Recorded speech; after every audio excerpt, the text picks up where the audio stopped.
మొన్న మధ్యన నేను తమిళనాడు ఒక 4 రోజుల క్రితం షూటింగ్కి వెళ్ళినప్పుడు, ఈరోజు జల్లికట్టు కొత్తగా వచ్చిందేమో కానీ నేను తమిళనాడు కొన్ని సంవత్సరాలు చదువుకున్నాను.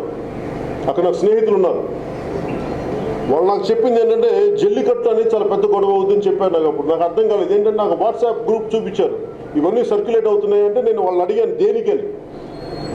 అడిగితే వాళ్ళు అన్నది ఒకటి, జయలలిత గారు చనిపోయినాక భారతీయ జనతా పార్టీ ప్రభుత్వం అక్కడ తమిళనాడు రాజకీయాలను శాసించడం, అక్కడ రాజకీయ నాయకులకి పార్టీలకి ఒప్పుకోగలిగారేమో కానీ, తప్పలేదేమో కానీ అక్కడ ఉన్న యువత కానీ ప్రజలకి అసలు ఇష్టం లేదు. ఎందుకంటే మన ద్రావిడ సంస్కృతి మీద దాడిలాగా బీజేపీ చేస్తున్న దాడిగా వివరించారు. అందుకని వాళ్ళు యువత నాకు ఆ సర్క్యులేషన్ చూపించారు. ఇది చాలా పెద్ద గొడవ అవుద్ది, నువ్వు చూసుకో ఒకసారి, నీకు తెలుస్తుందన్న.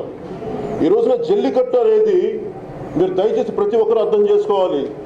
జల్లికట్టు అనేది ఒక ఎద్దులని లొంగ తీసుకునే ప్రక్రియ కాదు.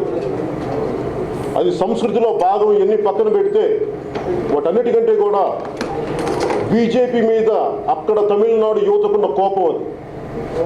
వాళ్ళు అలా చూపించారు బయటకు వచ్చి. వాళ్ళ నాయకులు వాళ్ళకి మద్దతు పలకలేకపోతుంటే, బీజేపీని ఎదిరించలేకపోతుంటే, తమిళనాడు రాజకీయాలను వాళ్ళు శాసిస్తుంటే ఆ కోపంతో వాళ్ళు బయటకు వచ్చారు.